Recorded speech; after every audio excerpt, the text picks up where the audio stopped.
is my kitchen the right size, or should I be shrinking my dining room and growing my kitchen capacity as more and more transactions shift to off-premise?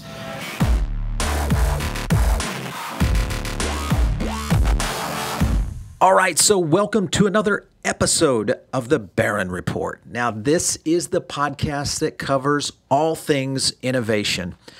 And you know, when we look at innovation in the restaurant industry, technology usually leads the way. There's a lot of things that are happening with the things like Amazon acquiring Whole Foods, a lot of things happening in social media right now. The buzz is very evident. And also, there is a sub-story here that is a millennial takeover of the restaurant and hospitality space in terms of consumers and operators alike. So we're really seeing a shift in the dynamic. And today I've got with me one of the early pioneers, but a young guy that started an online ordering company as far back as 2005. Now, that's 12 years ago. If you think about that, that's before the iPhone, before any kind of mobile ordering ever really existed. And Noah Glass was out in front of it all. So, Noah, welcome to the show. Paul, thank you so much for having me. It's great to speak with you after knowing you for about a decade now. Yeah, it's been a long time.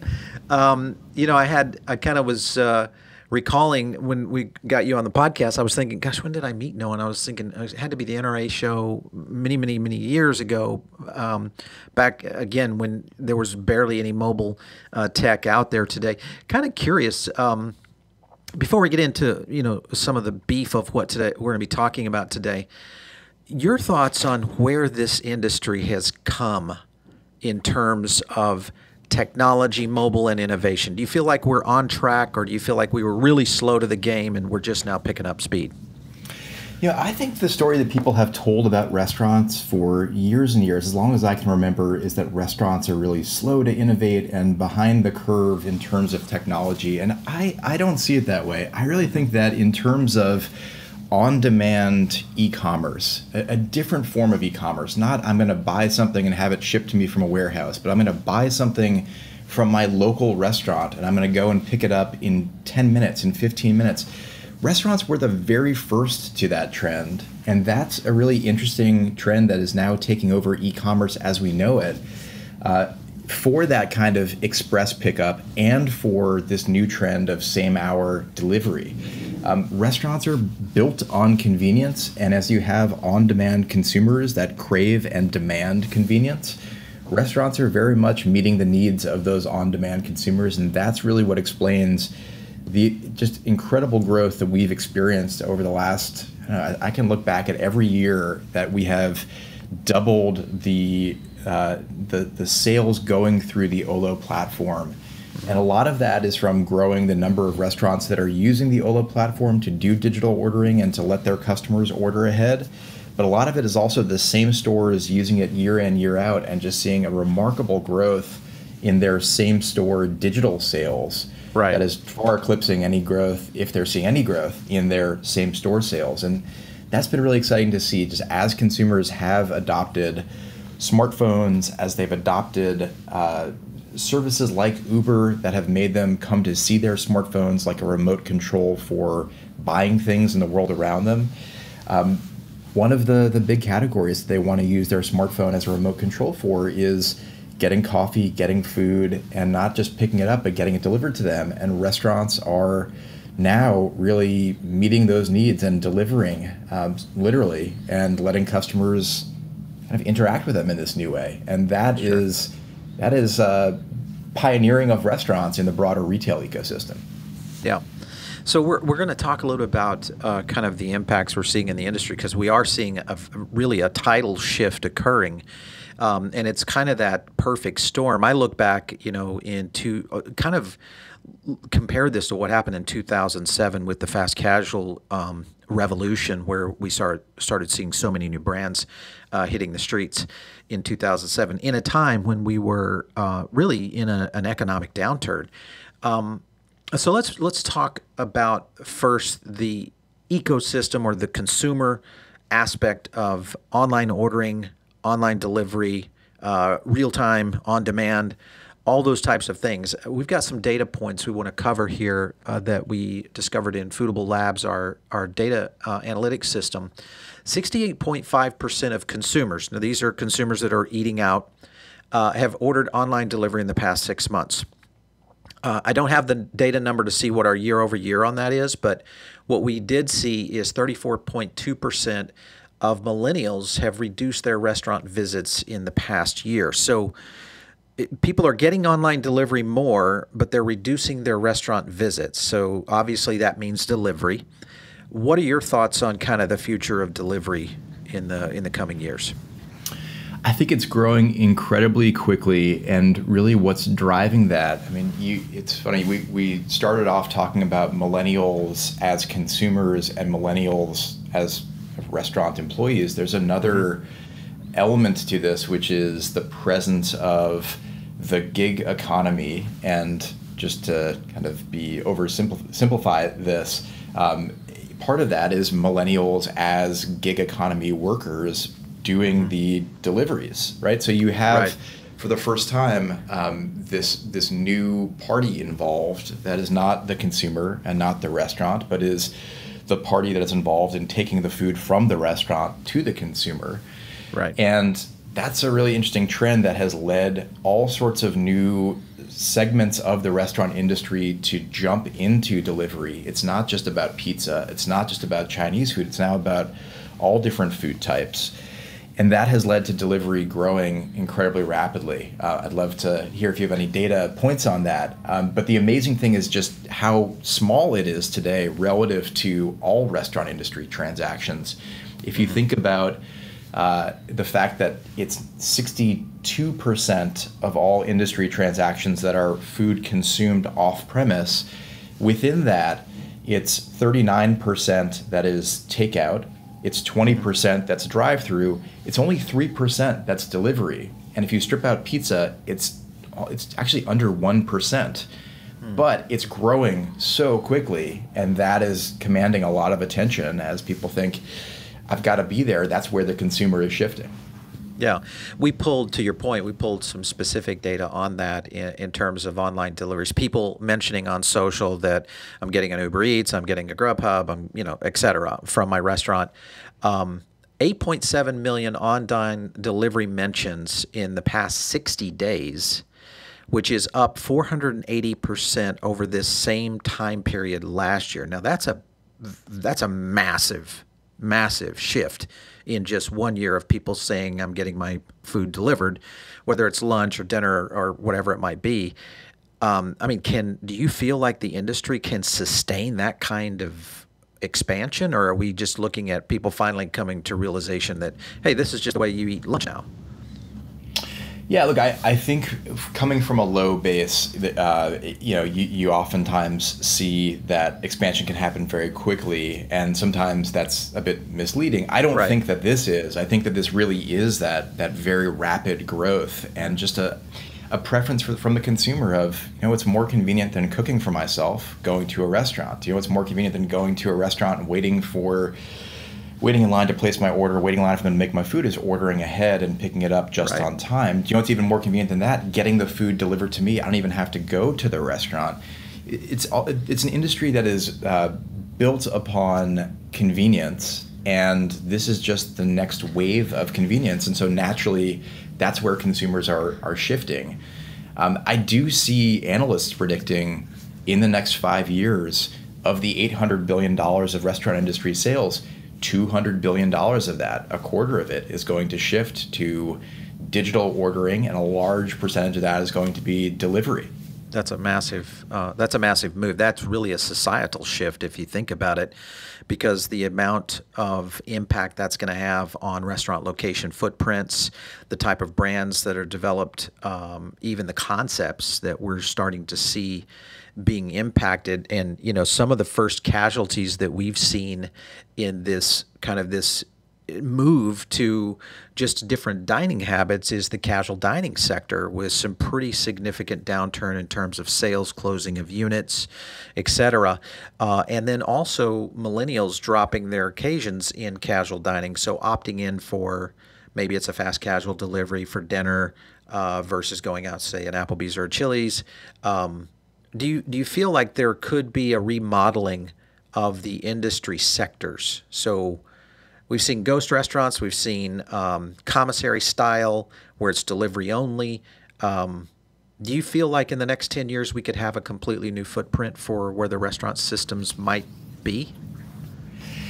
I absolutely do. I mean, I think you have to, running a legacy concept, think about your physical space and consider how well positioned am I for a future in which maybe a quarter of the dollars coming in are going to be for food that is consumed elsewhere and maybe collected by a delivery driver and not by a consumer. And you have to think about, is my store set up inside the four walls, and is my kind of parking lot and my drive-through lane, are these things properly balanced? Is my kitchen the right size, or should I be shrinking my dining room and growing my kitchen capacity as more and more transactions shift to off-premise? There are a whole lot of questions that I think restaurants need to be asking, and not just putting their head down in the sand and saying, let's continue building units in the same model that we have for the last 40 years. And yes, I do believe ultimately there will be more of these, you call them ghost restaurants, and it's a great term. I mean, restaurants that basically say, we are nothing but a kitchen. There is no dining room, and maybe we're not even in retail space. Maybe we're just a commercial commissary kitchen. In London, you have Deliveroo, a delivery company that now has centralized kitchens, and they're basically kind of renting out, almost like you do at a trade show, kitchens to restaurant concepts who prep the food inside the central kitchen and then have the delivery fleet take the food from that central kitchen out to the consumer. Right. I think you'll see a lot more of that, especially in dense urban areas. Well, and as we look at this reformation of the industry, because fast casual will be impacted, we're already starting to see some things happening there in the first time in over a decade where we've seen some downturn in fast casual traffic, and delivery I think is a part of that. But also, the only potential challenge to at least the food service industry is the meal kit component for cooking at home. So I'm a big meal kit delivery now with two young children. It's very difficult to get out to eat as much as I'd like, other than just for research these days. But one thing I've done is I've tested just about every meal kit delivery service, whether it's pre-prepared or where I have to cook it. And I'm still enamored by the fact that this model is or could be a potential challenge to food service, whether it's off-premise, away from home, either one of those. Your thoughts on where meal kit might intersect with online delivery ordering, kind of your thoughts on where that might be in the next few years. It's funny, you and I are in the exact same boat. My wife and I welcomed our first child. He is now 8.5 months old. Oh my we gosh. welcomed him in January of this year. And that has radically changed the way that we're eating. Not as much in restaurants, more for takeout and delivery. And we've started to do meal kit as kind of our 3 times a week way of getting dinner on the table. Yeah. And I love it. I find it very convenient. We've only done the cook at home, not pre-prepared version of meal kit. I think what it means for restaurants, which is my lens when I'm not thinking as a consumer strictly, is there's an opportunity for restaurants to consider, could we create something like a meal kit? We just announced a couple of months ago that we are going to be working with Papa Murphy's, and that's a great example of a restaurant concept kind of built on the idea of, we're going to do a lot of the assembly and then you're going to do the finishing of the product at home.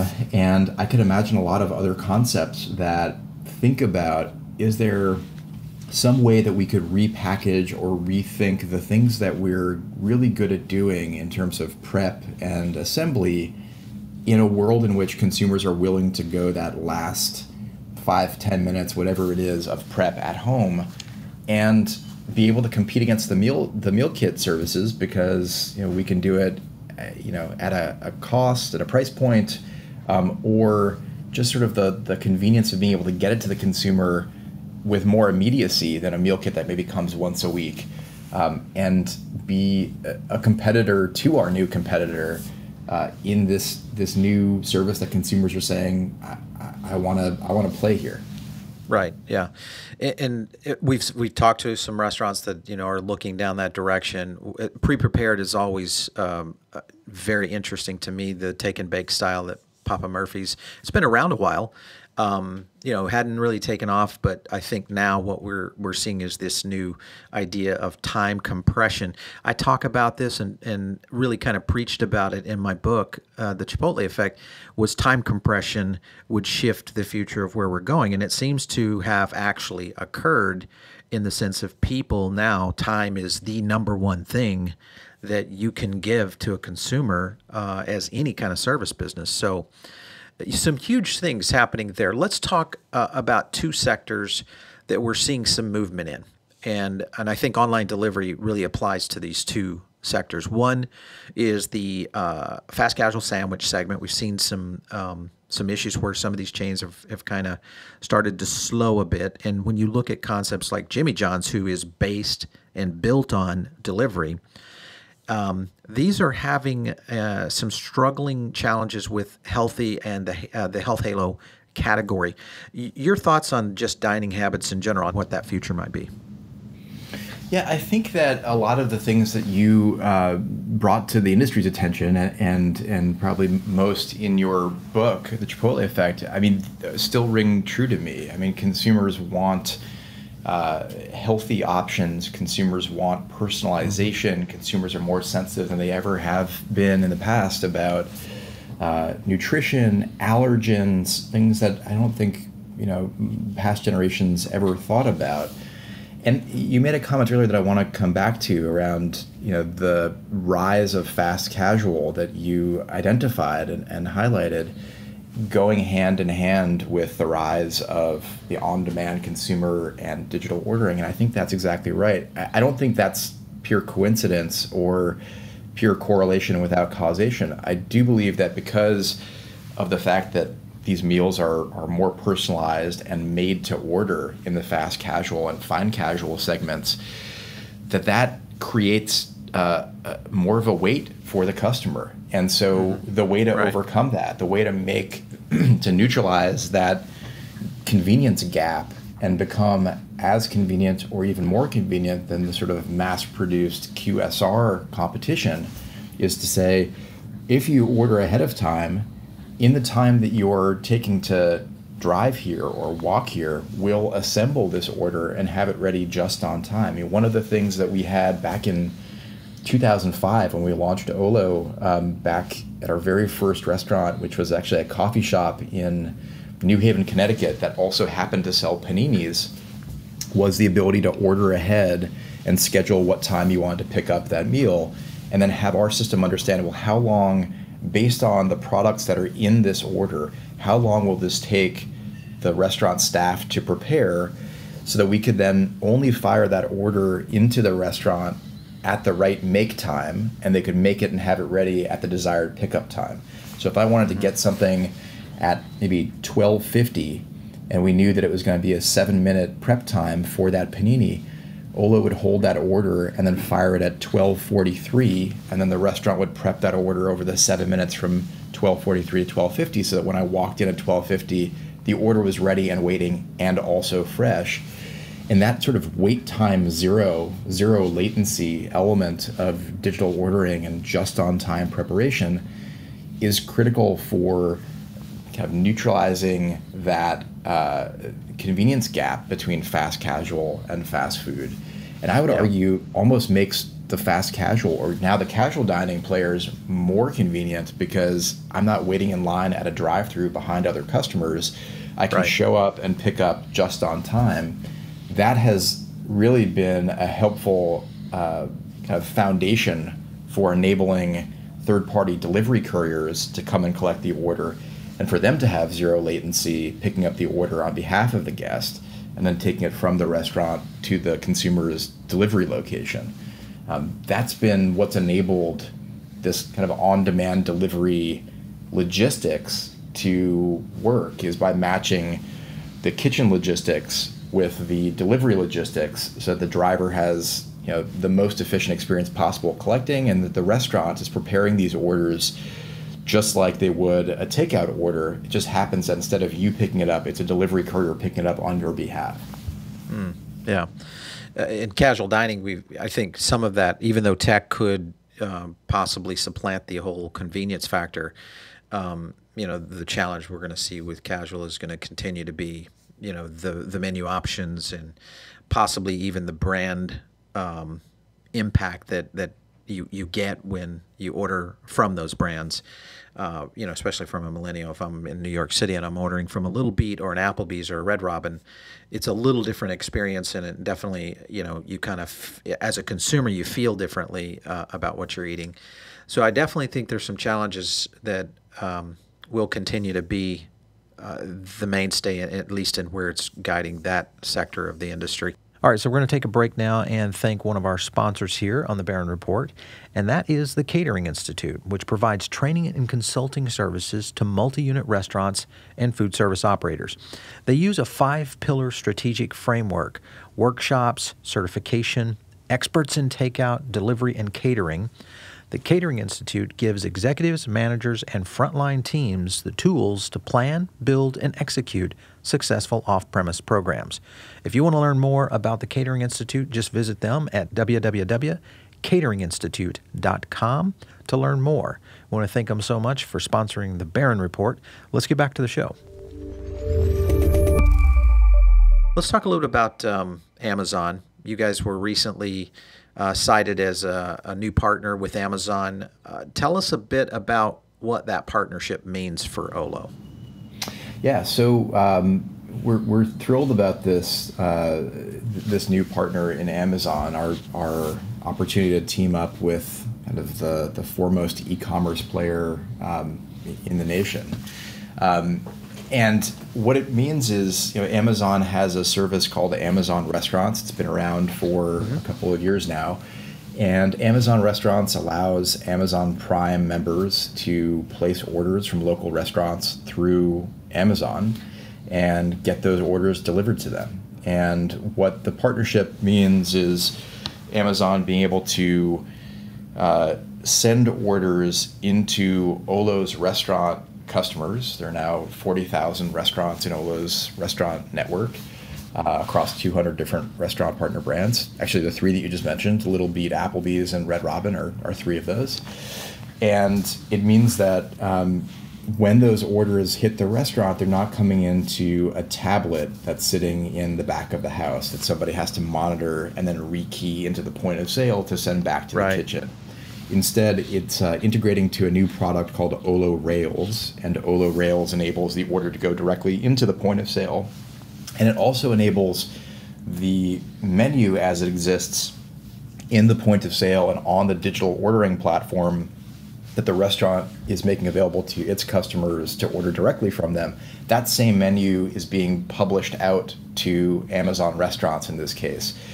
Olo Rails is a product that other players can also plug into. There's nothing about this that is unique to Amazon restaurants. It is really a way for restaurants who say, I want to be listed on these consumer marketplaces where consumers go to find nearby restaurants and order delivery. I want to do that. I want to work with those players, but I want to make sure that they're getting the accurate version of my menu that I can control, and that when the orders come into the kitchen, it's done they're sent in an organized fashion. They're sent into the point of sale.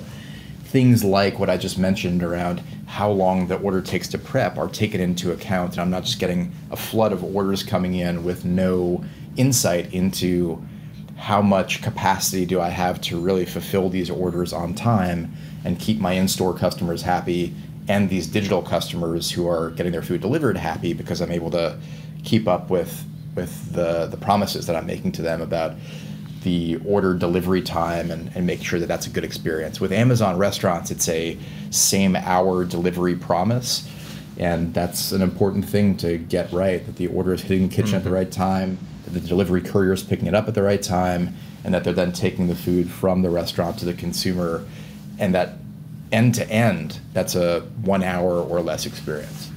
Yeah, so that means no more tablet farms. Yeah, in some of these, because I've seen restaurants where they literally have 3, maybe 4 different tablets from different online delivery companies or delivery companies, whether it's Delivery Dudes, Grubhub, you name it, all the way down to Uber Eats. It's very interesting in each one of them. So Rails is really is it an API that Yes. companies like that could plug into? Okay.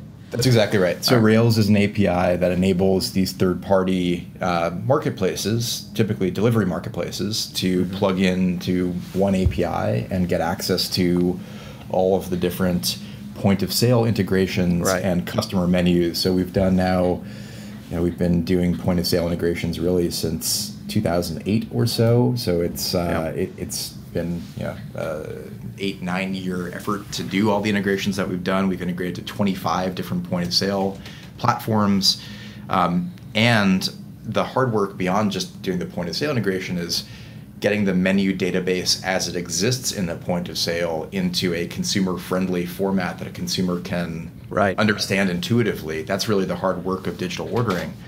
So it gives access to those menus to anybody that is an Olo Rails partner plugged into that API.